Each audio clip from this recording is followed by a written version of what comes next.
Assalamualaikum warahmatullahi wabarakatuh. Bismillahirrahmanirrahim. Alhamdulillahirabbil alamin. Wa bihi nasta'inu ala umuri dunya waddin. Wassalatu wassalamu ala asyrafil anbiya'i wal mursalin. Nabiyina Muhammadin wa ala alihi wa sahbihi wa man tabi'ahum bi ihsanin ila yaumiddin. Amma ba'd. Masyarul muslimin rahimani wa rahimakumullah. Para jamaah sidang salat subuh yang dirahmati Allah Subhanahu wa taala. Pada kesempatan yang sangat mulia di awal pagi ini kita mengucapkan alhamdulillahirabbil alamin atas limpahan nikmat dari Allah Subhanahu wa taala, berupa nikmat iman, Islam, seger waras sehingga kita bisa mendatangi Masjid Al-Muhajirin dalam keadaan sehat walafiat, dalam melaksanakan sholat subuh tidak ada halangan apapun, sehingga semoga sholat yang sudah kita tunaikan mendapatkan ridha Allah Subhanahu wa taala dan juga sebagai pemberat amalan kita kelak pada yaumul qiyamah. Allahumma amin. Sholawat teriring salam tidak lupa kita haturkan kepada junjungan mulia Nabiullah Muhammad sallallahu alaihi wasallam. Semoga kita, keluarga kita dan orang-orang yang kita cintai senantiasa mengikuti petunjuk Rasulullah sallallahu alaihi wasallam, dan semoga ketika kita dipanggil Allah Subhanahu wa taala dalam keadaan husnul khotimah. Allahumma amin.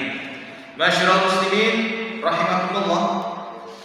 Mari di awal kajian ini saya mengajak kepada saya pribadi dan pendengar semuanya, kita niatkan ta'allum, kita sama-sama niatkan untuk mencari ilmu akhirat, kita niatkan ikhlas karena Allah Subhanahu wa taala, dan juga mumpung kita di masjid, mari kita niatkan untuk iktikaf.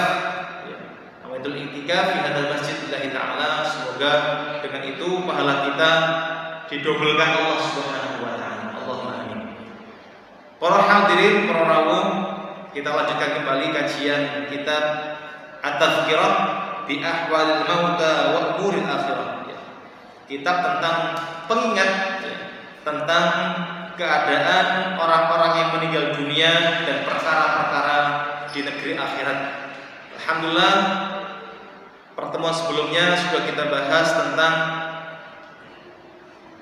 macam-macam luasnya alam barzakh, alam kubur setiap mukmin, tergantung amal mereka masing-masing. Kemudian juga kita sudah membahas tentang azab kubur, yaitu hak untuk orang-orang kafir. Kemudian juga ada beberapa azab kubur yang akan dialami oleh sebagian orang-orang muslim yang pernah melakukan dosa-dosa yang mungkin belum sampai dia bertaubat dari dosa tersebut. Kemudian juga kemarin sudah kita bahas tentang agar kita senantiasa minta perlindungan kepada Allah dari azab kubur dan dari fitnahnya.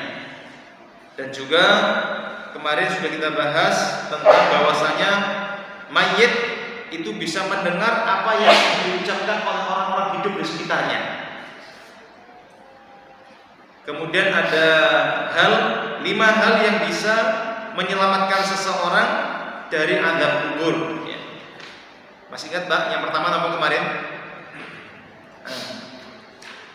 Karena berjaga-jaga di jalan Allah, ya kan? Kemudian meninggal fisabilillah, kemudian juga karena membaca surat apa?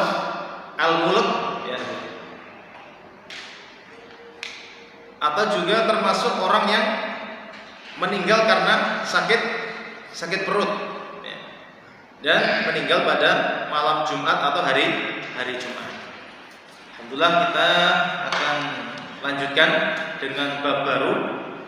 Yang pertama di sini Imam Al-Qurtubi menyebutkan satu bab. Bismillahirrahmanirrahim. Bab ma jaa annal mayyita yu'radu 'alaihi maq'aduhu bil ghadati wal 'ashyi. Bab tentang bahwasanya seorang mayat akan diperlihatkan, akan ditampakkan baginya kedudukannya ketika waktu pagi dan petang. Hadis Bukhari dan Muslim dari Ibnu Umar semoga Allah meridai beliau berdua, bahwasanya Rasulullah SAW bersabda, Inna ahadakum, sesungguhnya salah seorang di antara kalian, idza mata, ketika meninggal dunia, urida alaihi maq'aduhu bil ghadati wal asyi, akan ditampakkan, akan diperlihatkan kedudukannya ketika waktu pagi dan petang. In kana min ahlil jannah fa min ahlil jannah, jika orang tersebut termasuk ahli surga, maka dia setiap pagi dan petang akan diperlihatkan, akan ditunjukkan kedudukannya di surga. Wa in kana min ahlin nar fa min ahlin nar, dan sebaliknya ketika orang tersebut di alam barzakh termasuk orang yang dicatat Allah termasuk orang yang masuk neraka, maka ditampakkan setiap pagi dan petang kedudukannya di neraka tersebut. Nauzubillah. Yuqalu hadza maq'aduka hatta yab'atsaka Allahu ila yaumil qiyamah. Ini loh kedudukanmu, ini loh tempatmu nanti sampai Allah membangkitkan kamu ketika hari kiamat. Jadi di dalam alam barzakh, alam kubur, ya, semua orang, baik orang mukmin atau orang kafir, akan ditampakkan kepada dirinya kedudukannya kelak ketika di akhir.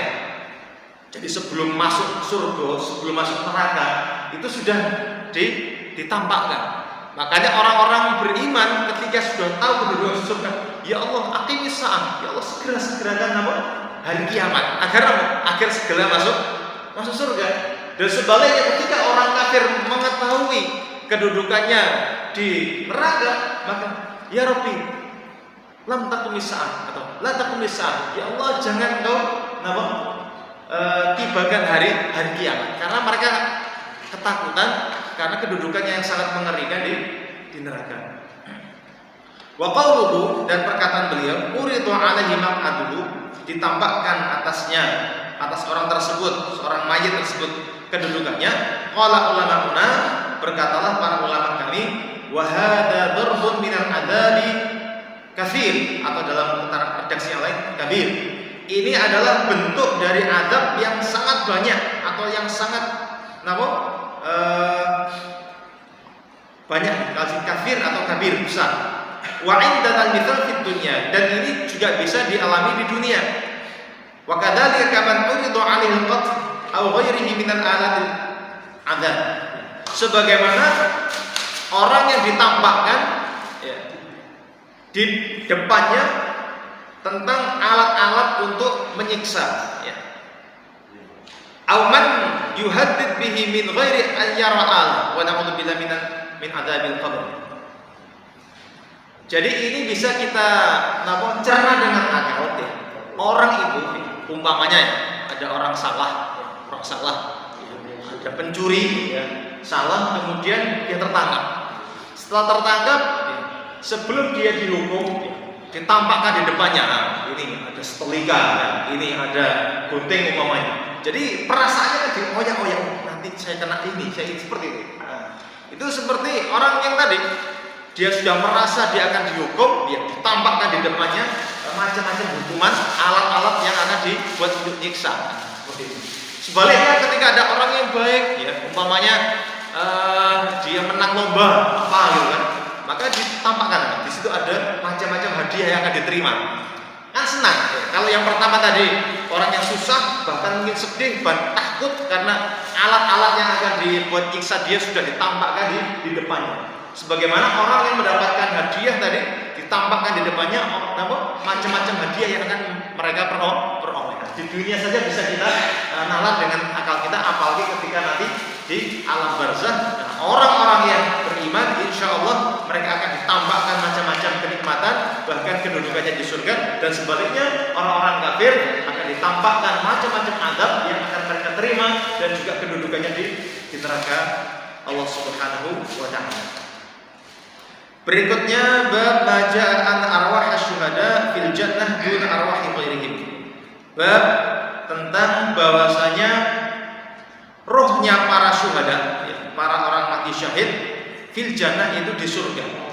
Dun arwah ghaib, bukan arwah yang lainnya. Jadi ketika di alam barzah, alam barzah itu di alam pertengahan, alam pemisah antara alam dunia dengan alam akhir. Jadi ketika kalau orang sudah meninggal dunia, maka dia berada di alam yang alam ini pemisah antara dunia dan pemisah antara alam akhirnya alam barzah. Di alam barzah tersebut ada keutamaan tersendiri bagi orang-orang yang mati syahid. Ya, mereka, roh mereka, arwah mereka itu bisa mendatangi surga. Beda dengan rohnya orang-orang mukmin biasa-biasa atau bahkan alhamdulillah rohnya orang-orang kafir. Jadi keutamaan bagi orang yang mati syahid. Wa fi Sahih Muslim, dalam kitab Sahih Muslim, Imam Muslim meriwayatkan an Masruq dari Masruq qala, beliau berkata, sa'alna Abdullah bin Mas'ud. Kami suatu ketika pernah bertanya kepada Abdullah bin Mas'ud, seorang sahabat radhiyallahu ta'ala an hadil ayat, tentang ayat ini. A'udzubillahi minasyaitonir rajim. Wa la tahsabanna alladziina qutilu fi sabilillahi amwata bal ahyaa'un 'inda rabbihim yurzaqun. Wa la tahsabanna, dan janganlah kalian mengira alladzina qutilu, orang-orang yang terbunuh, orang-orang yang meninggal dunia fi sabilillah, dalam sabilillah, amwata, mereka itu mati, bal ahyaun, akan tapi mereka itu hidup, inda rabbihim, di sisi Tuhan mereka, yurzaqun, mereka diberi rezeki. Ayat ini ada asbab nuzulnya. Jadi dalam keterangan hadis Rasul bersabda, arwahuhum fi jawfi tairin khudrin. Arwah atau rohnya orang-orang yang meninggal dunia mati syahid itu di rongga, di kerongkongannya atau di rongga tairin khudrin, burung yang berwarna hijau. Ini juga di alam gaib, mungkin kita saksikan habis dikubur orang meninggal dunia ada burung-burung hijau. Ini di alam barzah, ya.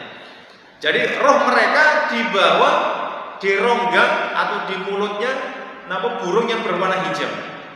Laha qanadilun mu'allaqatun bil arsy. Burung-burung tersebut mempunyai sarang-sarang yang bergelantungan di arsy-nya Allah. Tasrahu minal jannah haitsu sya'at. Yang mana burung tersebut bisa terbang kemana saja, ya, di dalam surga. Dalam keterangan yang lain, wa ta'wi ila qanadil min dhahabin mu'allaqah fi dhil arsy. Kemudian burung tersebut kembali ke sarang-sarang mereka yang terbuat dari emas, yang tadi yang bergelantungan di arsy. Falamma wajadu makaluhum, ketika mereka mendapatkan makanan, ya, dari surga, wa masyrabahum, dan minuman dari surga, wa maqlabahum, dan tempat kembalinya ke surga tadi, qalu, mereka berkata, man yablughu anna ikhwanana anna ahya fil jannah. Ya Allah, siapa yang akan menyampaikan nikmat yang kami rasakan, ya, kepada saudara-saudara kami yang masih hidup di dunia, ya, bahwasanya kami hidup di surga. Nurzaq, dalam keadaan diberi rezeki, li Allah yang kilu minal harbi, agar mereka tidak loyo atau tidak kurang semangat ketika perang melawan orang-orang kafir. Wala yazhad fil jihad, dan agar mereka tidak meninggalkan jihad. Qala, kemudian Allah berfirman, ana ablughum ankum, saya yang akan menyampaikan perasaan gembira kalian di dalam surga. Kemudian turunlah ayat surat Ali Imran ayat 169. Hadis riwayat Imam Ahmad dan Abu Dawud. Jadi dari hadis tersebut dan juga sebagai asbabun nuzul ayat 169 surat Ali Imran menegaskan bahwasanya orang-orang yang meninggal dunia mati syahid melawan orang-orang kafir di peperangan, maka arwah mereka bisa kemana saja di surga, keliling surga, ya kan? Dan akan mendapatkan rezeki berupa makanan, minuman, ya kan, seperti itu. Dan ketika mereka sangat puas dengan macam-macam nikmat yang ada ini, mereka curhat, ya Allah sinten yang menyampaikan kabar gembira itu kepada saudara kita yang masih hidup agar mereka tidak patah semangat dari jihad fisabilillah. Maka Gusti Allah langsung kami yang akan menyampaikan langsung. Maka turun ayat wala tahsabanna alladziina